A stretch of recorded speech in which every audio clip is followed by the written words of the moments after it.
Hi everyone, welcome to my channel. तो हम ना क्लास 12th की केमिस्ट्री सीख रहे थे, जिसमें हमने हमारा टॉपिक स्टार्ट किया था केमिकल काइनेटिक्स। ये हमारी केमिकल काइनेटिक्स की थर्ड क्लास है। पिछली दो क्लासेस में हमने सीखा कि रेट ऑफ रिएक्शन कैसे निकालते हैं, मॉलिक्यूलैरिटी ऑफ रिएक्शन कैसे निकालते हैं, ऑर्डर ऑफ रिएक्शन कैसे निकालते हैं और रेट लॉ कैसे निकालते हैं। ये चार चीज़ें हमने पिछली दो क्लासेस में सीखे थे। आज हम सीखने वाले हैं integrated rate law for first order reaction. ये इस चैप्टर का बहुत मेन टॉपिक है, बहुत ज़्यादा मेन है, तो इसको ना ध्यान से समझना।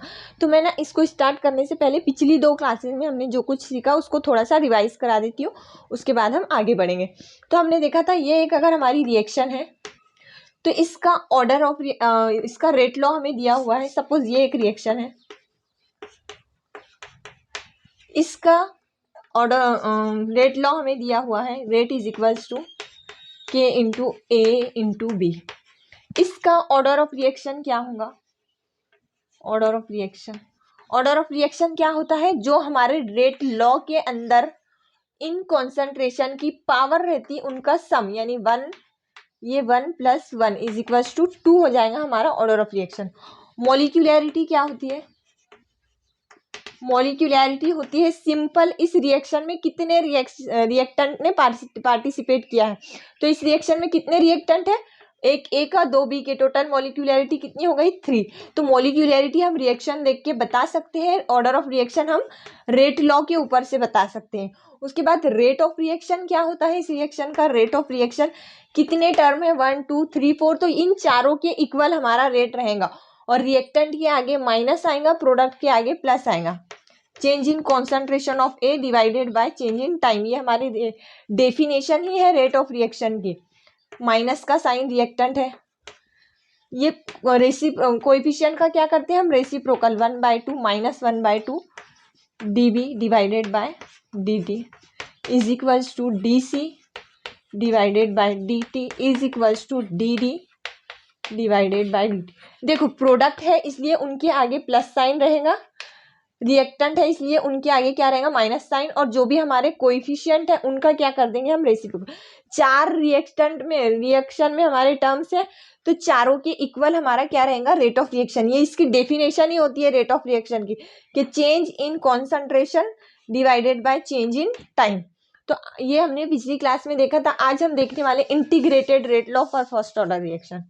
अब ना ये एक हमारी रिएक्शन है, ए से हमें एक प्रोडक्ट मिल रहा है, तो अभी रिएक्शन स्टार्ट नहीं हुई है, मतलब टाइम कितना है?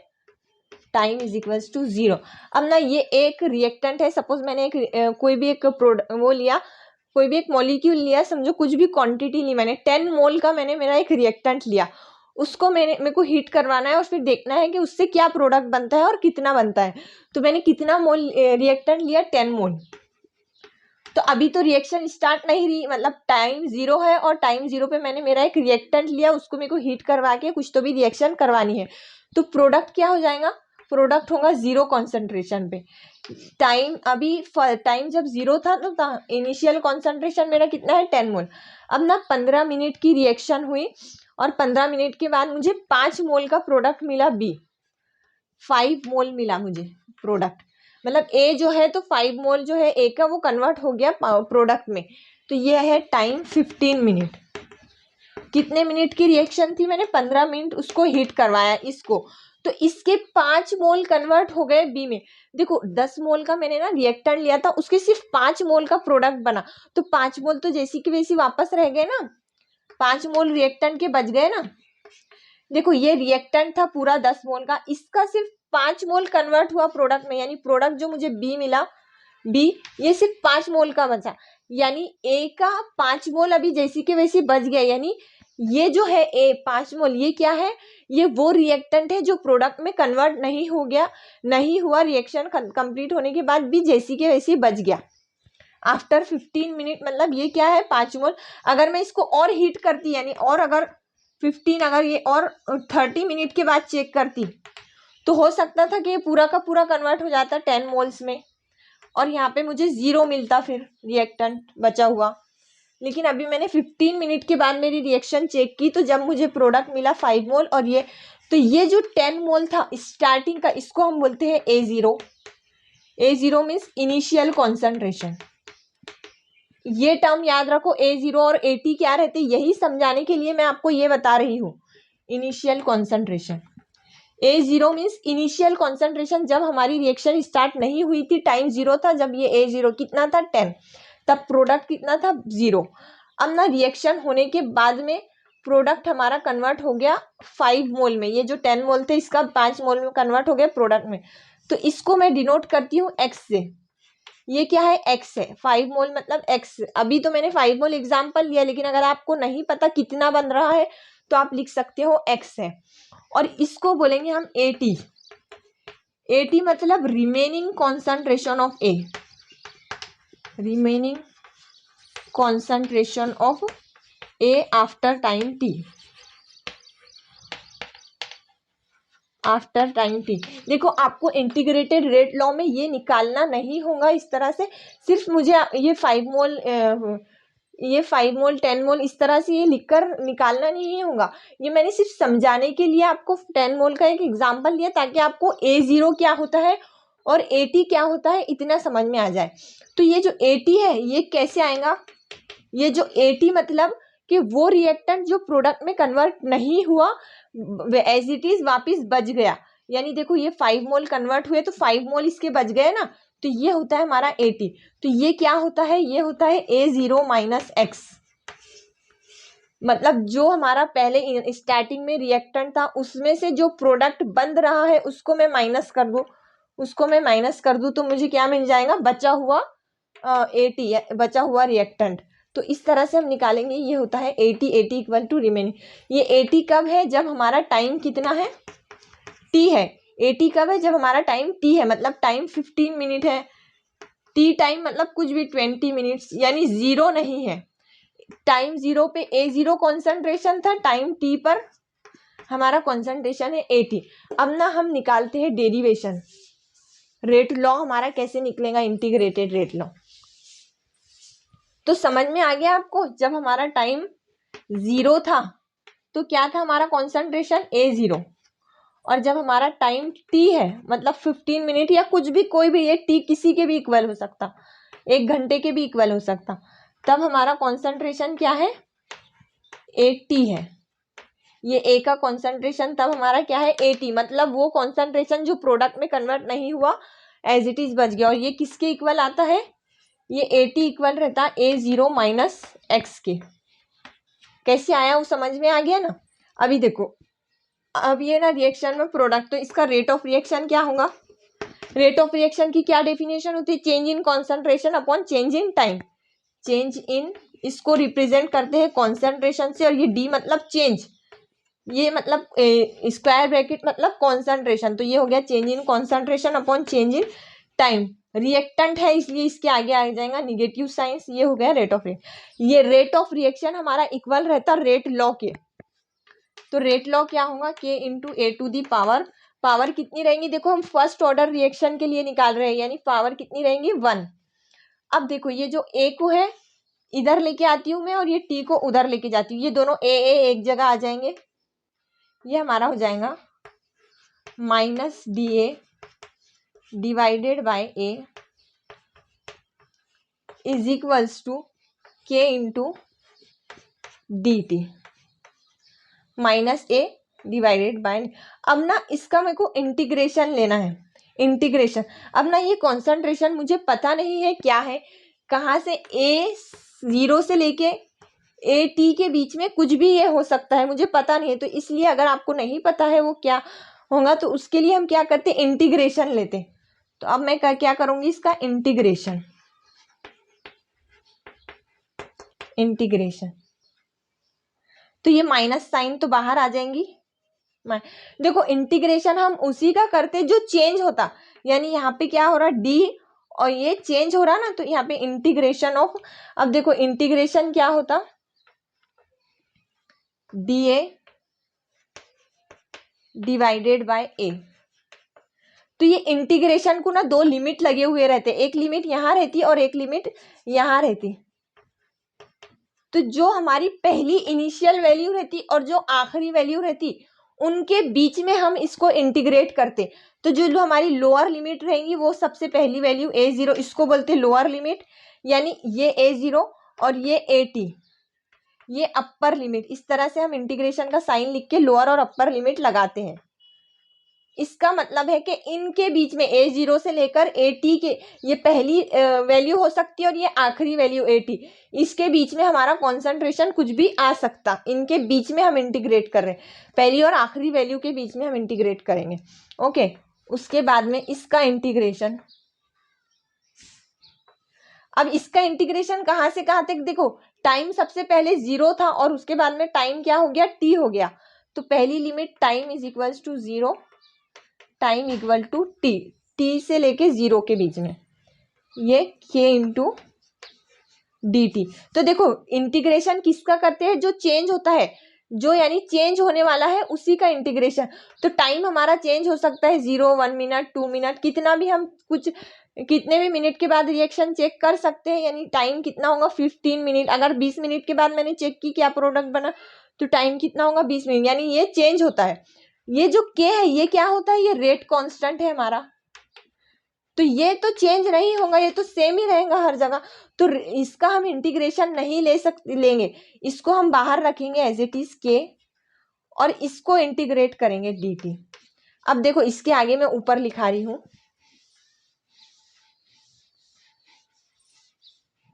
देखो इसका इंटीग्रेशन क्या होगा। देखो इंटीग्रेशन की एक प्रॉपर्टी होती है, integration of dx divided by, integration of dx divided by x होता है integration ln of x। Integration of dx divided by x क्या रहता है, ln ऑफ, तो ये dA डिवाइडेड बाय a क्या हो जाएगा, ln of a, ln of a क्या हो जाएगा हमारा, यहाँ पे माइनस साइन है, माइनस ln ऑफ a। अब देखो ये जो पावर ये थे, देखो dA डिवाइडेड बाय a क्या हो जाएगा, ln ऑफ a, ये minus sign as it is.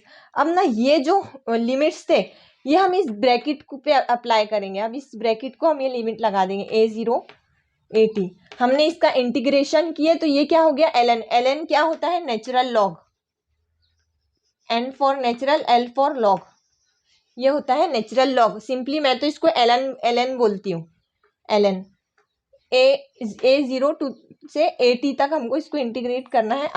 अब देखो ये किसके इक्वल आएगा, इंटीग्रेशन ऑफ ये k into integration of t, कहाँ से कहाँ तक, t 0 से लेके t तक, ये 0 से लेके t के बीच में हम इसको इंटीग्रेट कर रहे हैं। तो देखो इंटीग्रेशन ऑफ dx होता है x, integration of dx divided by x अगर रहा तो ln आएगा साथ में, और अगर सिर्फ dx रहा तो उसका इंटीग्रेशन क्या रहता है, x। तो सिर्फ dt है हमारे पास, तो इसका इंटीग्रेशन क्या हो जाएगा, x, यानी ये इंटीग्रेशन की साइन अब हट जाएंगी। तो ये क्या हो, अब ना इसकी लिमिट लगा देंगे हम। इसकी लिमिट क्या है, 0 से लेके टाइम t तक, ये लिमिट। अब ना ये ध्यान से देखो, माइनस ln ऑफ a0 से लेके at तक। अब देखो ये जो स्क्वायर को हमने लिमिट लगाए, तो इसको हम क्या करते, इससे माइनस करते, इसका ln कैसा लेते हैं हम, ln of at minus ln of a0, इनको इस upper limit minus lower limit,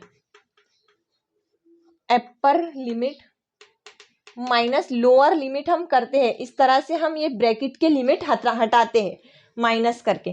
तो कैसे हो जाएंगे ये माइनस जैसी के वैसी, ln ऑफ अपर लिमिट क्या है, at माइनस ln ऑफ, ये ln इसके साथ भी आएगा अब लोअर लिमिट के साथ, minus ln of a0 is equals to k। अब देखो ये x की जगह मैं अपर लिमिट रखूंगी t minus lower limit t minus 0। Upper limit में से लोअर लिमिट हम माइनस कर देते हैं, यानी x की वैल्यू हो सकती है t या फिर 0 भी हो सकती है, ज़्यादा से ज़्यादा t रह सकती है और कम से कम 0। इसका मतलब है कॉन्सेंट्रेशन ज़्यादा से ज़्यादा at रह सकता है और कम से कम a0, इसके बीच में कहीं भी रह सकता, इसके बाहर नहीं जा सकता। यानी ये हमारी लिमिट रहती शुरू से आखिर तक की। तो ये हो जाएगा ln of at minus ln of a0 is equals to kt। तो ये 0 क्या हो जाएगा, ये सिंपल हम इसको लिखेंगे kt। क्या हो गया ये ln of minus ln of at, ये पूरा माइनस है हाँ इसके आगे, तो ये माइनस साइन को ना मैं इधर लेके चल जाती हूँ। ये हो जाएगा मेरा ln of at minus ln of a0 is equals to minus K T. Okay, आप चाहो तो पहले ही माइनस साइन को उधर लेके जा सकते हो, फिर आपको ये ब्रैकेट लगाने की जरूरत नहीं रहेगी।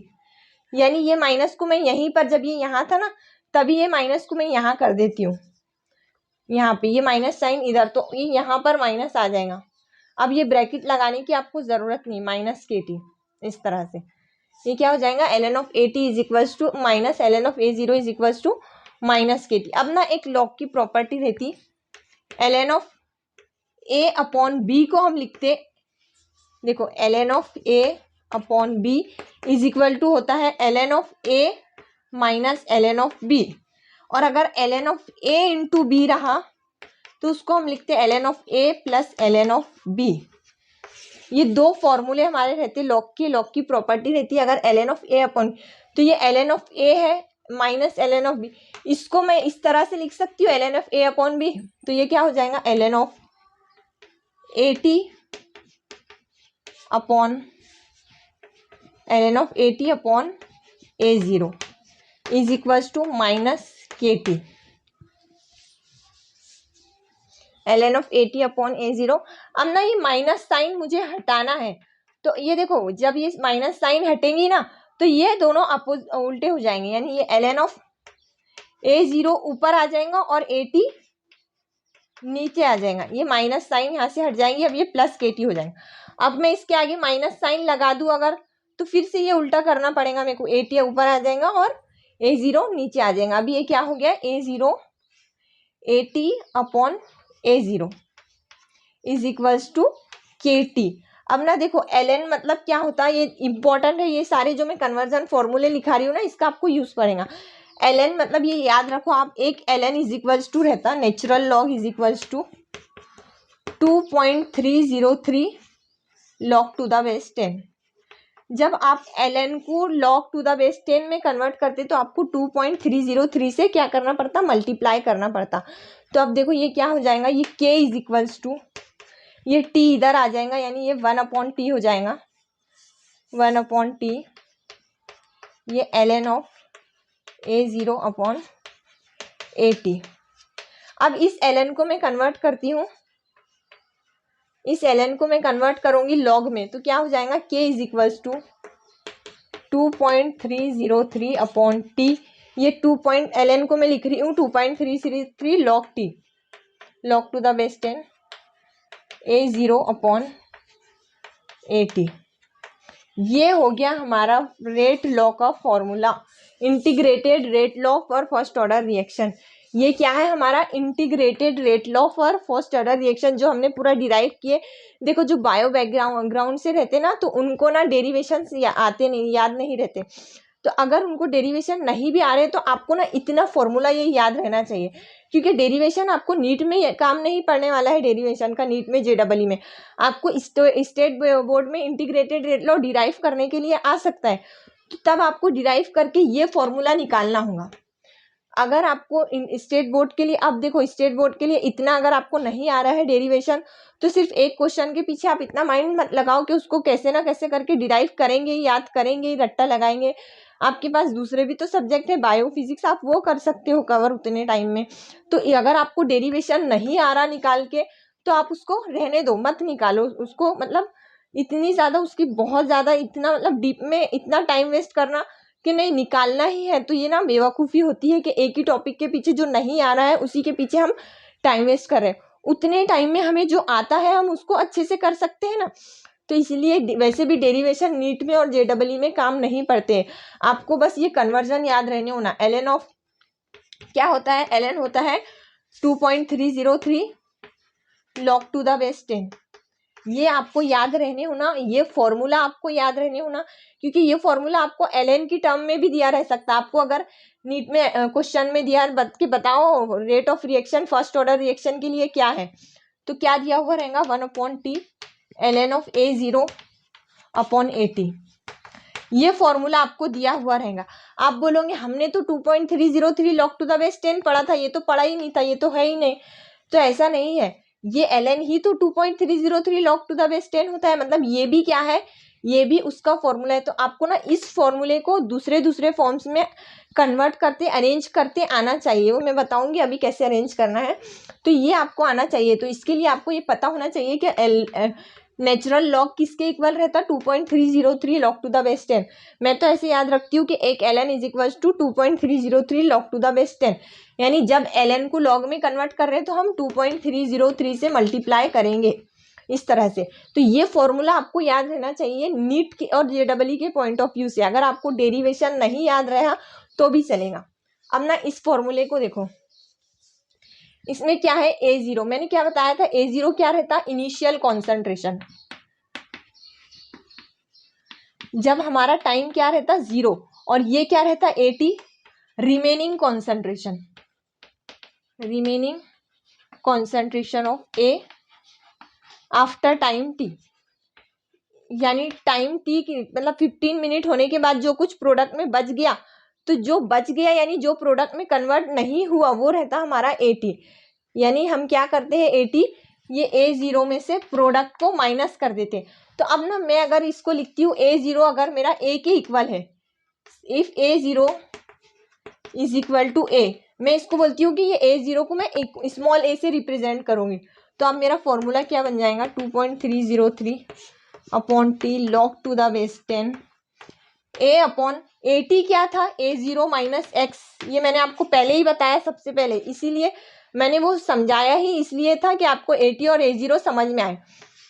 तो ये AT हो जाएगा हमारा A माइनस एक्स, A0 को मैंने क्या बोला A, तो ये हमारा फॉर्मूला हो जाएगा। तो देखो आपको ये वाला फॉर्मूला भी दिया हुआ रह सकता, ये वाला आपको प्रोडक्ट कितना बन रहा है वो देगा और इनिशियल कॉन्सेंट्रेशन कितना देगा। समझो प्रोडक्ट मेरा बन रहा है 5 मोल और इनिशियल मेरा कॉन्सेंट्रेशन है 10 मोल। तो फिर मैं AT कैसे निकालूंगी, AT इनिशियल माइनस प्रोडक्ट, 10 में से 5 गए बचे 5 मोल।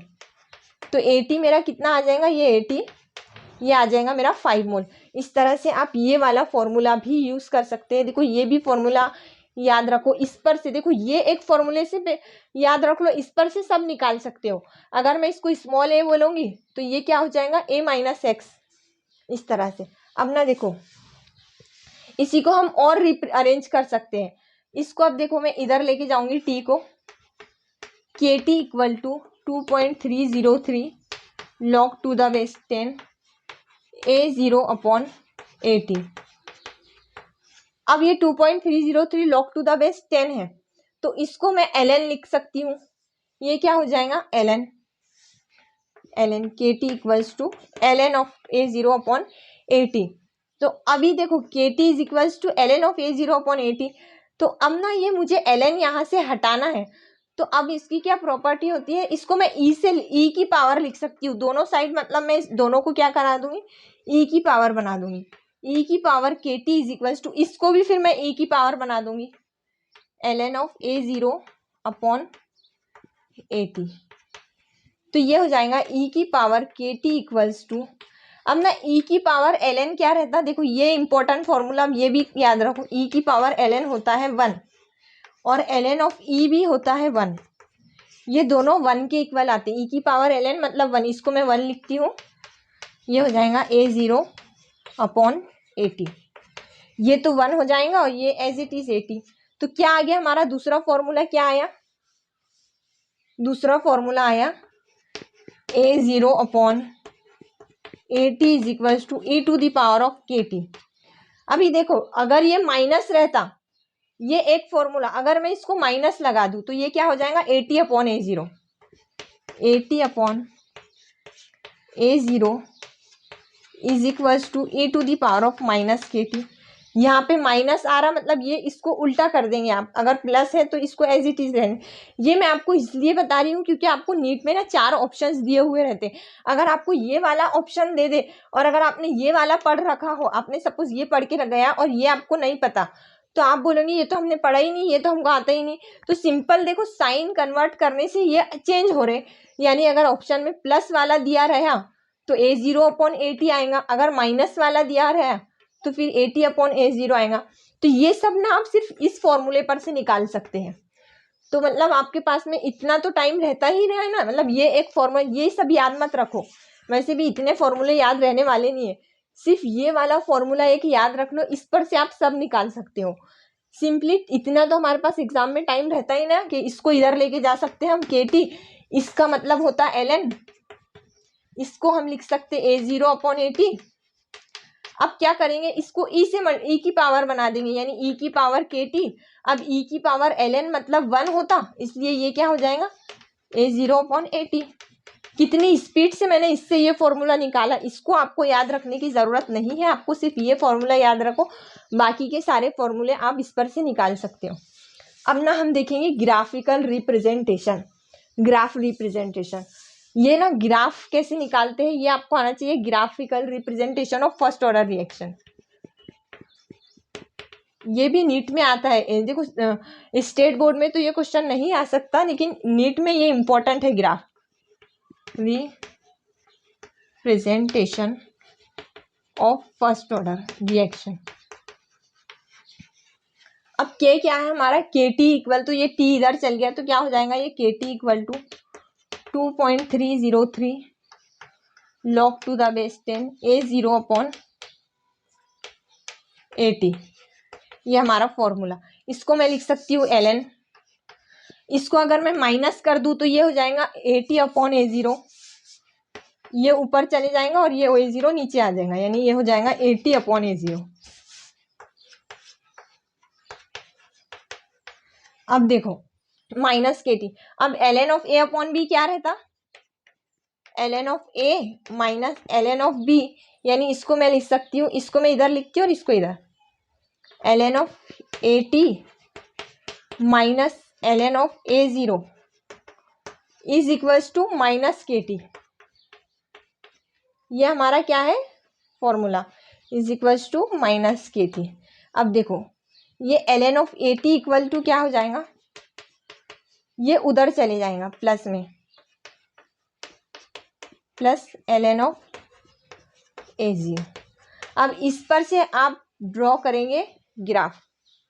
अब ये हमारी क्या बन गई, स्ट्रेट लाइन इक्वेशन। अब ना ये समझो क्या रहती है straight line equation, straight line equation, straight line equation रहती y is equals to mx plus c।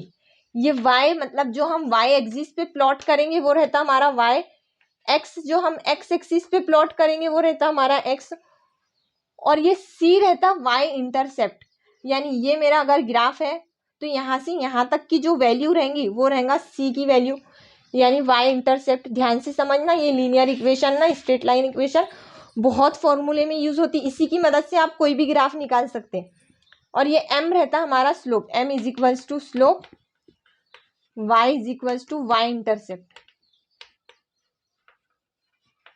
Sorry y नहीं, c is equals to y intercept, मतलब ये यहाँ से यहाँ तक की जो वैल्यू रहती है वो रहती c की, और ये m क्या रहता है, ये स्लोप।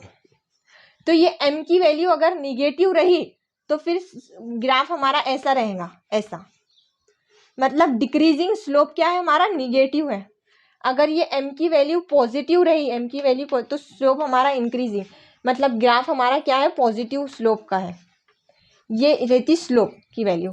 तो देखो इसको मैं बोल सकती हूँ ना, ये क्या है मेरा AT/y है, ये माइनस k क्या है, m है, m ये TX है, और ये क्या है प्लस c, ये m क्या है माइनस k, यानी स्लोप मेरा कैसा है, निगेटिव। तो इसका ग्राफ कैसा रहेगा, y एक्सिस पे क्या प्लॉट करूंगी मैं, y वाला ln of AT, ln of AT।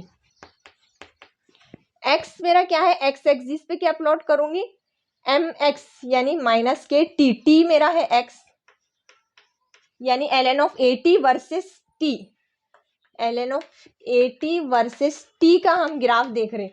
अब क्या बनेगा, देखो जैसे ही टाइम इंक्रीज होगा तो कॉन्सेंट्रेशन ऑफ AT भी इंक्रीज होगा, ln ऑफ AT, सॉरी हाँ, स्लोप क्या है हमारा, m क्या है माइनस k है, मतलब स्लोप निगेटिव है, ग्राफ इस तरफ बनेगा, इस तरफ, ऐसा हमारा ग्राफ रहेगा, इस तरह डिक्रीजिंग ग्राफ।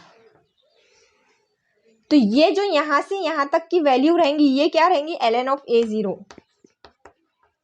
c क्या है हमारा, c y intercept ln of A0, ये हमारी इंटरसेप्ट, और स्लोप क्या है मेरा minus k, slope is equals to minus K. तो ये ग्राफ इंपॉर्टेंट है। देखो इस पूरे इसमें आपको मैंने सिर्फ इतना याद रखने के लिए बोला कि सिर्फ इतना याद रखो आप, ये एक डेरिवेशन। देखो पूरी डेरिवेशन भी इंपॉर्टेंट है, लेकिन अगर आपको नहीं समझ आ रही, नहीं याद रही तो आप ये फॉर्मूला तो याद रखो कंपलसरी। इसी पे न्यूमेरिकल्स आते हैं, इसको आपको अलग अलग फॉर्म में अरेंज करते आना चाहिए। यानी ये क्या होता है, a/a - x। फिर इसी तरह इसी पर से हमने ये वाला फॉर्मूला निकाले, ये फॉर्मूला इस पर से आपको निकालते आना चाहिए, और इस पर से फिर हमारा क्या बनेगा, ये ग्राफ। तो ये ग्राफ आपको याद रहने होना। क्या है फर्स्ट ऑर्डर के लिए ग्राफ, स्लोप कैसा रहता है, निगेटिव, माइनस के slope ln of at versus क्या है t, वर्सेस t। यानी जैसे जैसे हमारा टाइम बढ़ते जाएगा ln ऑफ t क्या होते जाएगा, कम होते जाएगा। इसका मतलब क्या है, देखो टाइम बढ़ते जाएगा तो ln ऑफ t मतलब हमारा जो रिएक्टेंट है वो धीरे धीरे पूरा ही खत्म हो जाएगा। जब हमारा टाइम, हमारी रिएक्शन कंप्लीट हो जाएगी, जब हमारा टाइम 100% हो जाएगा, पूरी रिएक्शन कंप्लीट हो जाएगी, तब हमारा रिएक्टेंट पूरा का पूरा प्रोडक्ट में कन्वर्ट हो जाएगा। यानी हमारे पास जीरो रिएक्टेंट बचेगा, जीरो। इसलिए देखो ये जैसे जैसे टाइम बढ़ रहा है ये रिएक्टेंट हमारा खत्म होके जीरो हो जाएगा। जब रिएक्शन खत्म हो जाएगी तो ये रिएक्टेंट पूरा का पूरा खत्म हो जाएगा। ये वाई इंटरसेप्ट क्या होता है, यहाँ से यहाँ तक की वैल्यू क्या रहेंगी, ये रहेंगी हमारी ln ऑफ a0 की। तो ये आपको पेपर में आ सकता है नीट में कि बताओ इसका स्लोप क्या है, बताओ इसमें वाई इंटरसेप्ट क्या है। तो वाई इंटरसेप्ट क्या है, ये है। इसको याद कैसे रखेंगे, y is equals to mx plus c। अगर ये m पॉजिटिव रहा तो इस तरफ ग्राफ आएगा, अगर ये m निगेटिव रहा तो इस तरह ग्राफ आएगा। अगर m पॉजिटिव रहता तो यहाँ से ग्राफ, और ये रहता हमारा ये ln of a0 Y intercept. अभी हमारा m क्या है, माइनस के, इसलिए स्लोप क्या आया, निगेटिव। तो ये था integrated rate law for first order reaction, हमने अच्छे से डिटेल में डिस्कस किया। अब हम नेक्स्ट क्लास में half life of first order reaction देखेंगे। Thank you.